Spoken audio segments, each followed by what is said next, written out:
Welcome to the Green Ring, and thanks for watching this note-by-note dissection of Wagner's Der Ring des Nibelungen. This video is fifth in a series of 16 devoted to Die Walküre Act 1. Built on nearly 2 centuries of scholarly literature, it's a massive journey I hope you'll take, one I'm dedicated to finishing.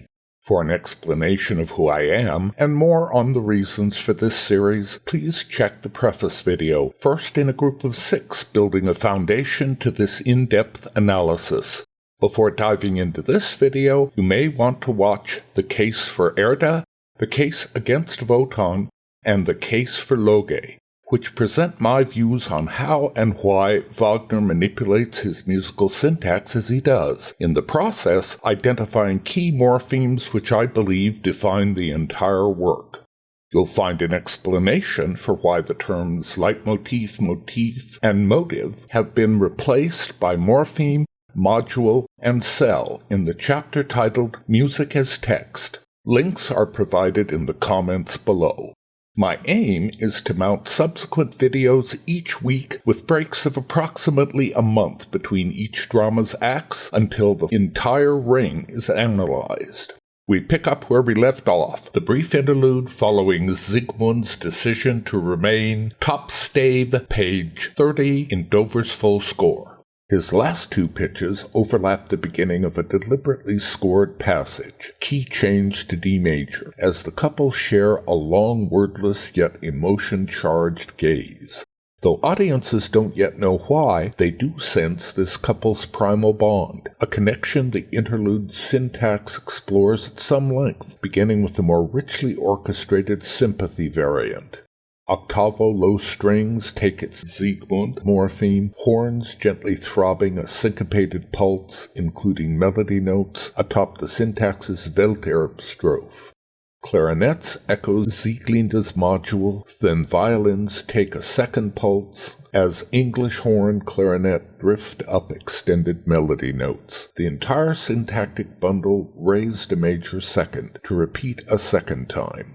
On its heels, low strings varies Siegmund's prior struggle with his conscience, its ostensibly chance first oboe filigree's surprising impact delayed to when it resurfaces after the Welsung twins have long departed the scene. Low strings echo the previous meditation's Welterb triad, octave lift and barrier, only to diverge, separated by a third ascent into a second barrier, then continue through the love morpheme's chromatic module, Siegmund's doubts drowned in sensual longing. Conductor Felix Bottle notates first oboe's descant as the moment Sieglinde raises her eyes to her brother, its plangent module thrice repeated, first descending a third, then lifting a sixth, into a chord note finish. This embryonic syntax then develops with a 7th plunge, mark of Erda's inspiration, and more chord notes.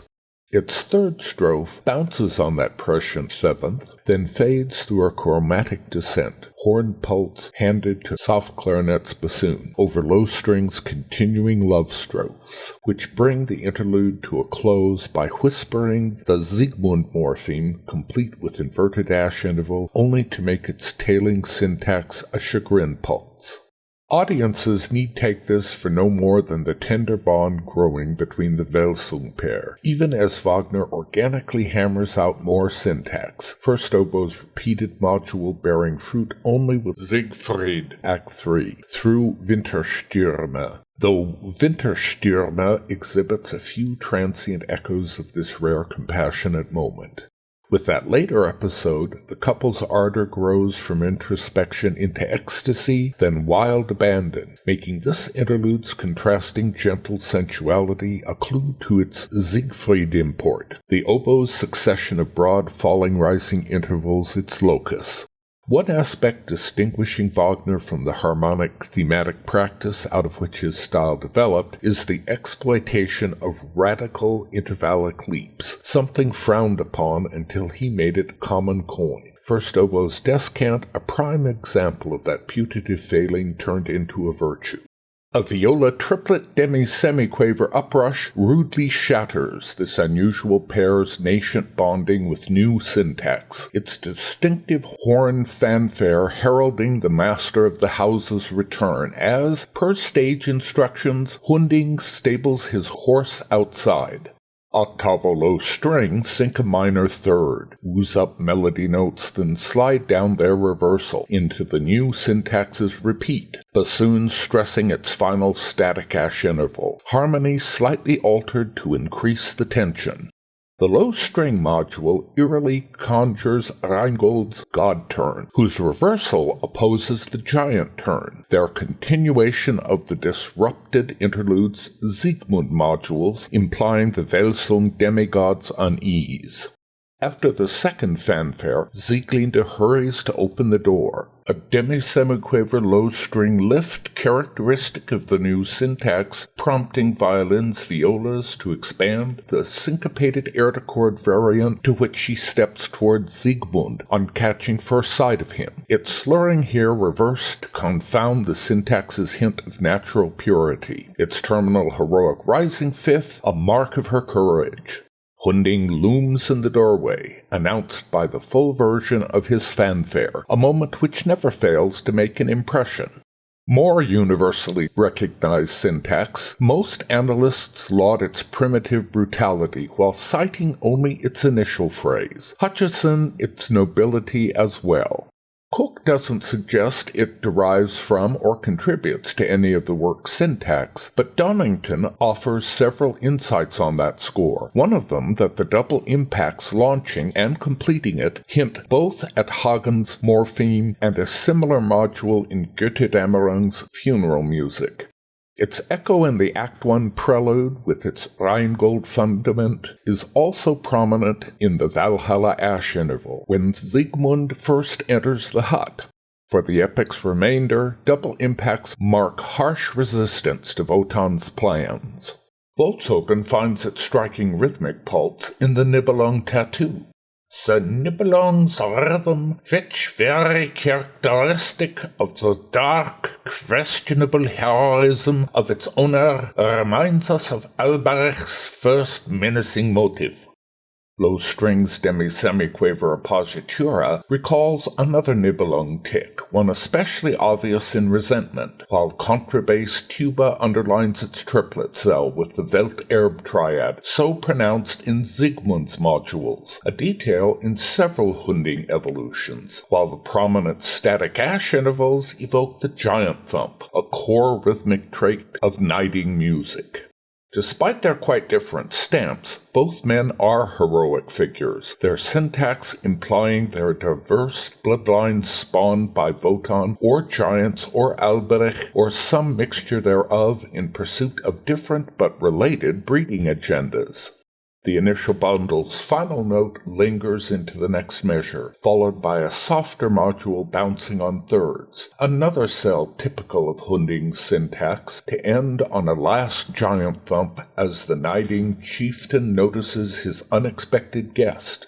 Upbeat strings ascend through a harsher demi-semiquaver quintuplet scale, sinking a fourth after the next downbeat's cutting semi-breves. Hunding's hard look at his wife into a distinctive staccato half-cadence. Not a bona fide recurring morpheme, but a Hunding submodule heard only 3 subsequent times, it nonetheless bears the rhythmic imprint of his characteristic sound. Its initial cell's low ash interval on reverse chord notes leads to its echo, a heroic rising fifth topped by a double impact on air-to-chords. The bass compresses his primary motive's rhythm into a pair of static ash intervals, followed by a double impact. Per stage instructions, it depicts his suspicious look at Sieglinde, who quickly explains the situation a cappella on a précis of Siegmund's extended reverse melody notes and abandonment triad. After a quaver rest, she lifts a third, falls on reverse melody notes, and third finished in reverse chord notes. Cellos answer with the prelude's initial bundle, spear scale finished with an inverted ash interval to concatenate Siegmund's morpheme, while confirming its genesis in the prelude. Hunding demands whether she's given the stranger refreshment, his high ash interval on an ugly tritone, more complaint than question. Undaunted, Sieglinde's a cappella response sinks through a pair of reverse melody note phrases, a bold, if unconscious defense of her racial imperative, the first extended cell ominously phrased as a pair of inverted ash intervals, the second less equivocal, unsyncopated hyper-extended notes, echoed in cellos. Siegmund breaks in to defend her, atop 3 descending string chords, whose cello bass outlines a Welterb triad. He intones a pair of reverse ash intervals on 4th and 5th respectively, unison cello minims identifying them as a Welsung triad, his racial power burning hot. After a quaver pause, he intimates his own extended reverse melody notes, his concluding minor third lift a weak anti-barrier. Another demi-semiquaver string uprush ends in an octavo minim as Hunding glares at him. Then, against all expectation, the ceremonial cadential module returns, in more or less sunny major mode, as the Nibelung draws himself up into something like proudly heroic nobility to declaim an invocation. Sung virtually a cappella, commentary recognizes these 2 modules only spottily, Cook, Dunnington, and Holman alone citing it, the latter as Wright's, possibly in deference to Cook's moniker, Hunding's Wright's, who acknowledges the first phrase as a ring fragment. Its association with Hunding is outwardly cryptic, who knows nothing of the ring, is never directly involved with anyone who does, never seeks to possess it, and expires long before it physically re-enters the drama. Monty Stone's ring disc labels this syntax rules of the game, a reasonable assumption given its context here, its later prominence in Siegfried Act 1's riddle game, and Götterdämmerung's blood brotherhood oath. Cook explains the module suggests Hunding as an extension of Wotan's spear-based power, which, though accounting for its spear-related half, leaves the ring fragment mystery unsolved. The words uttered to this morpheme on its first appearance in Rheingold, Welterbe, are instructive. The ring fragment goes on from scene 1, where it also shapes Albrecht's vow against love, thus attained that end through lovelessness. Both the fragment whole and its constituent Welterb triads attend Nibelungs and giants as they experience changes to their racial makeup under the ring's influence. Its power bristles in Wotan's fortress, intriguing him until it dominates his thoughts during the work's final scene as he considers the challenges he faces thanks to the ring's effects. The fragment reappears in Walküre to underline the imperatives of the first full-blooded mortal an audience sees, the Welsung twins being first-generation demigods.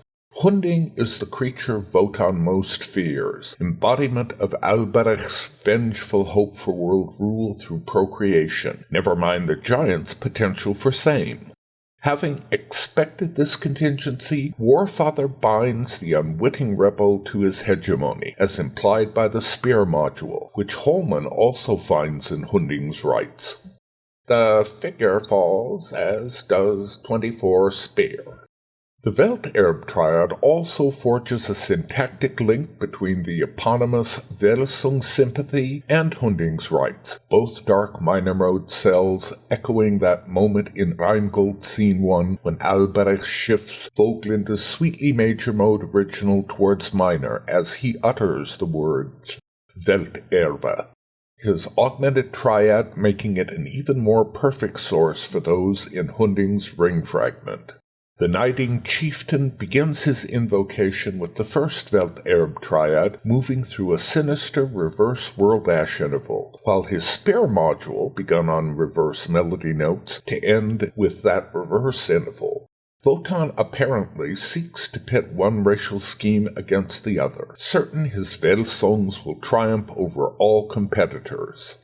In this way, throughout the rest of the drama, the ring fragment hovers about the Welterb triad as both antagonist and sinister enabler.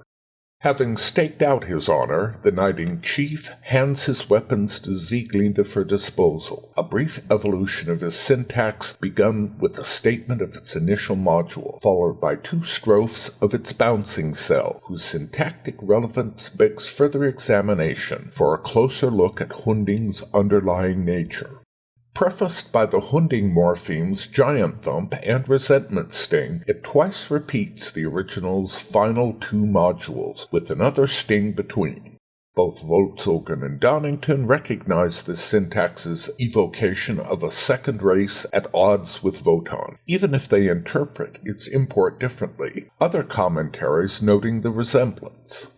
Hunding's motive, with its jabbing chords and arresting rhythms, shares its haughty barbarism with that of the giants. Newman approaches the proposition from a linguistic angle. The Hund of Hunding, again, derives not from Hund, dog, but from Hune, a giant.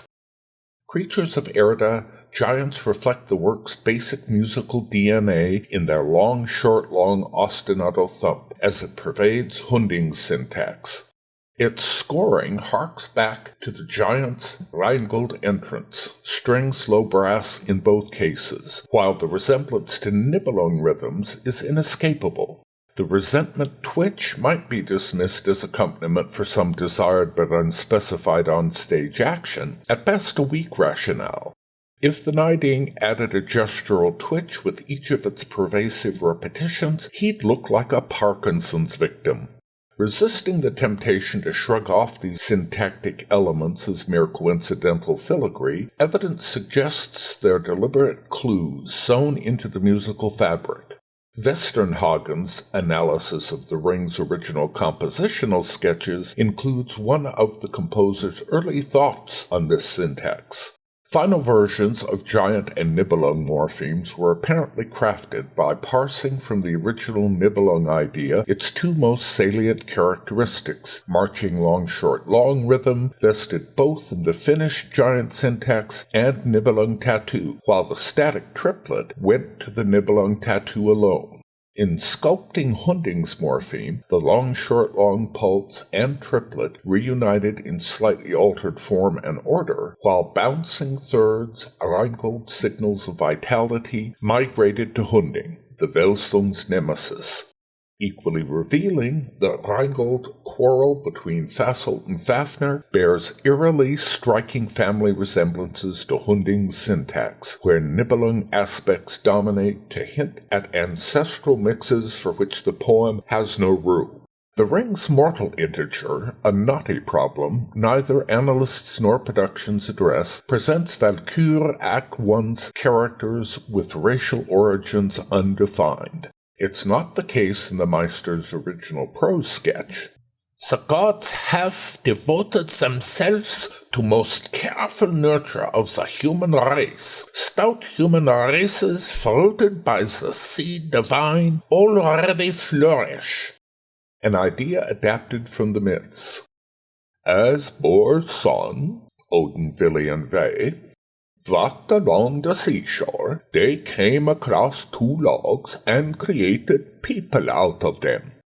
In finishing the work's poem, Wagner concluded this thread could be pursued only in its musical syntax. Before Walküre, Rheingold seen 2 vaguely hints at mortals when Fricka laments her spouse's cavalier attitude towards females to embryonic barrier rustlings. Wotan counters her by claiming a need for Wandel und Wäschel, to an anti-barrier, with its reverse melody notes, morphings fleshing out his racial schemes in Walküre. Fricka rails, albeit obliquely, against her consort's infidelities in what can only be the mortal world, who defends himself by telling her, "Herrisch die Frauen, doch mehr als dich freut," not specifying the women he means, though these can't be his consort or her sister. This develops sketchily when Fricka complains of the Rhine maidens, "Schon manchen Mann, mir zum Leid, verlockten sie Bullen im Bad." her scold writing on orchestral low-ash intervals from the nymph's sexual taunts that drive Alberich to renounce love, modules conveying the world ash's primal life energy, similar to the more compromised reverse versions in Hunding's blessing on his house, part of Fricka's own encomium to domesticity as well, and Sigmund's morpheme. The poem's intimations and its musical syntax imply sexuality and race hang thick over the world's human populations, along with their relationship to the gods' filched natural powers. Of the Alberich-Wotan-Rheingold Scene 3 confrontation, Gutmann opines, Wotan clearly sees what he deems his racial superiority, threatened by the ruthless sovereign of an inferior breed. Welterb triads lace this clash, and while Walküre's poem adds no more detail about racial origins than does Rheingold, the 1848 prose sketch gives specific purpose to humanity's rise. Only a free will, independent of the gods themselves, and able to assume and expiate itself the burden of all guilt, can loose the spell, and in man the gods perceive the faculty of such free will. This means the Welsungs, their putative virtues contrasting the putatively lesser mortals epitomized in Walküre's Hunding and Götterdämmerung's Gibbetungs. In Rheingold, giants and Nibelungs combat the gods, while Walküre's Hunding and his clan oppose the demigod Welsungs, Hagen to ruin Siegfried in Götterdämmerung. Brünnhilde scolds Gunther, tief wohl sank das teure Geschlecht, das solche Sagen gesäugt. Tensions between races pervade the epic. Hunding's enmity for the Welsung twins its first overt mirror. Reverse melody notes, Welterb triads, barriers and anti-barriers playing key syntactic roles in all their interactions.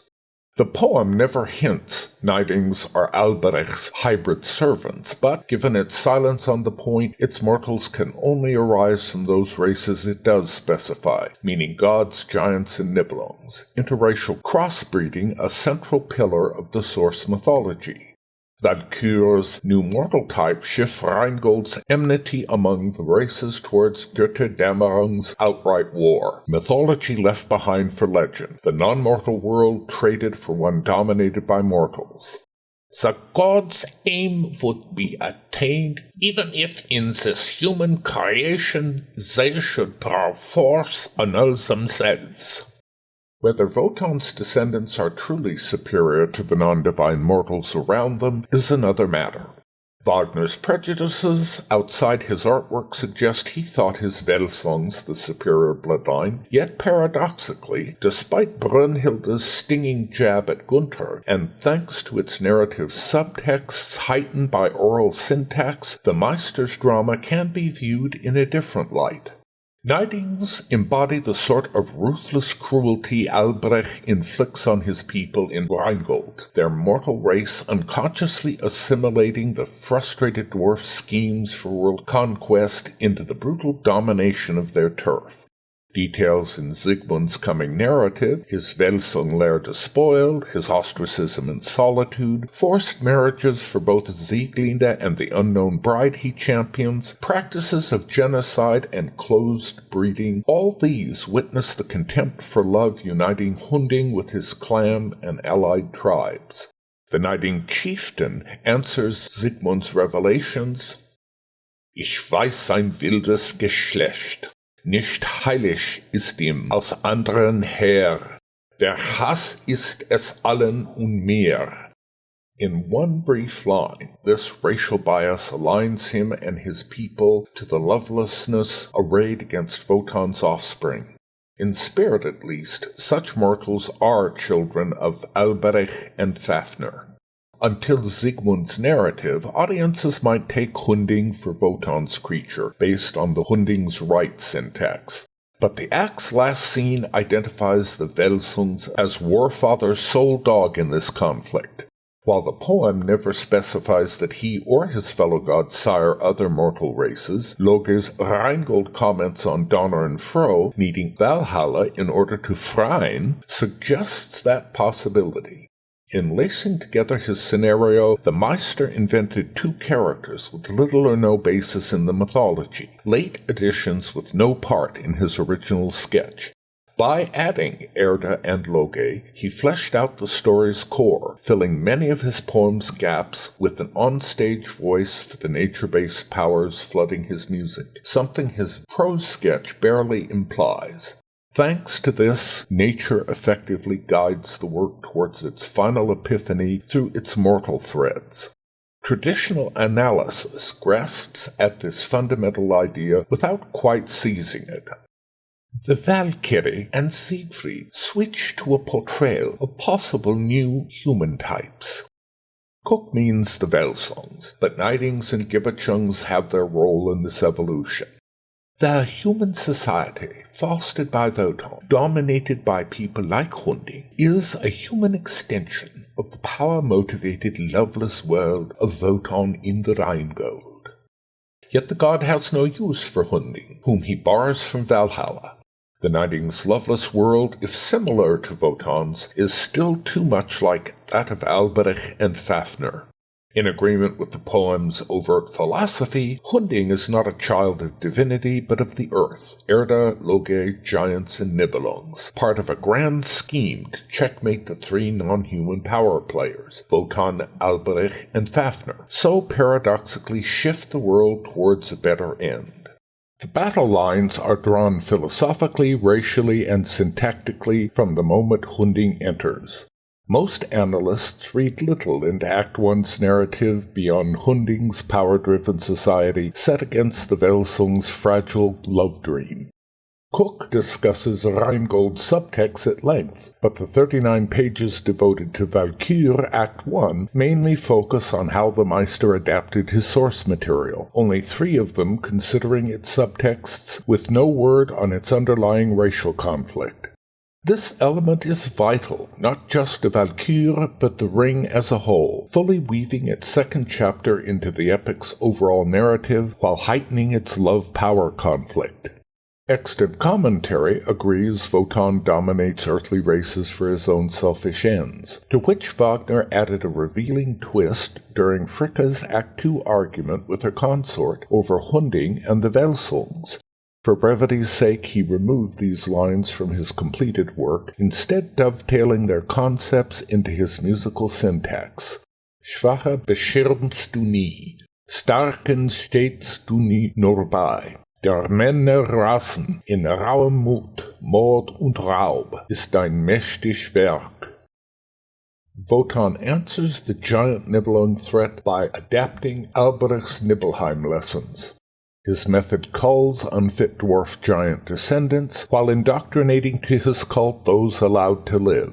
Blind under his fist, as ratified by Hunding's syntax, they're brutal, power-hungry, loveless, no longer threats to the Ring, but fodder for Valhalla's defense. Wotan flips Albrecht's dogma on its head, ruthlessly turning against itself the army of night his dwarfish nemesis breeds to reclaim the Ring, overthrow the gods, and seize world rule. If the immortal's Welsung offspring suffer cruel abandonment, Hunding does as well, honorable servant of a loveless ethical code. Jesse Weston objects to this reduction, Volsung Saga's revenge motive eliminated to throw a harsh light on adultery and incest. Cook counters her, praising the demigod twins' defiance of the Niding's God-given authority, while denouncing Hunding as its tool.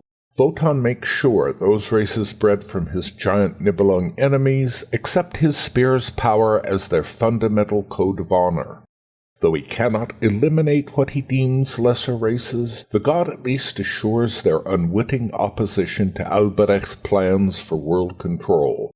In short, Wotan means for the second half of Hunding's rites to cancel its first, putting Hunding in conflict with his own being. The god means to keep his Welsungs true to theirs, but in sanctioning incest, he unwittingly leaves them just as vulnerable. Walküre dramatizes the Wotan cult as it exacts a dreadful price from all involved. The Welteb triad's linkage forged between Welsung's sympathy, the demigod twins' unique parentage, and the ring fragment in Hunding's rites voices this new and tragic impetus as an aspect of race.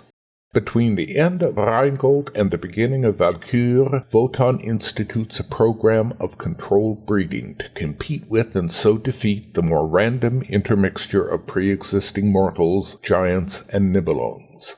Hunding's rough chivalry and loveless, childless bond with the Sieglinde mirrors Siegmund's heroic estrangement from that world. Welsungs can only be outcasts, a new racial strain, demigods related to yet different from Hunding and all other mortals whose hatred Wotan empowers. These opposing sides in the struggle for world control make onstage war during Walküre's first two acts, ostensibly unrelated to the nature Erdaloge embody. But cook into it, things aren't quite as they seem. In begetting his two human children, in giving them their hard fate, and in bringing up Sigmund to be independent, an opponent of his own oppressive laws, Wotan was primarily concerned with preventing Albrecht from regaining the ring. With his power-orientated view of things, he did not realize that there would arise in his two children, in their distress, that life need of man's life needs, the need for love. I argue Act 2's Wotan isn't surprised by the Welsung's love. What he hasn't foreseen are its consequences. Those are Erda's doing. Rape of World Ash and Rheingold, Freya's ransom as genesis of Valhalla, Hunding's tyranny over Sieglinde, all choices of power over love, provoke Erda's rancor. It follows, protecting her creation's autonomy, irrespective of race or status, she means to restore a veneration for love, which thus far has been given mightily short shrift by all concerned. The Meister's 1854 letter to August Röckel, however, admits love is a slippery item, and Shaw dismisses its presence in the ring as unworthy, sentimental pap. The allegorical school, while sprung from Shaw, has been more generous to love even as it falls into the sort of nostalgic cliché he reviled. But Erda doesn't prize eros, that sensual passion Shaw erroneously takes for the emotion Wagner lionizes, and Walküre clarifies the love she seeks to empower is agape, empathy. That's it for this one. We didn't make it quite so far as I'd have liked, but let's soldier on. My aim is to keep these videos close to half an hour instead of the longer ones, which make this more of an endurance test than it should be. The next video picks up where this one leaves off, Hunding ordering Sieglinde to prepare a meal, top stave of page 33 in Dover's full score. As always, thanks for watching, and please do leave your comments below. Time and energy allowing, I'll do everything I can to respond. Lastly, as all YouTubers know, your subscription to this channel by itself is a huge assist in completing this vast project. Hit the bell to be notified of the next videos. With luck and your support, there's a lot more to come.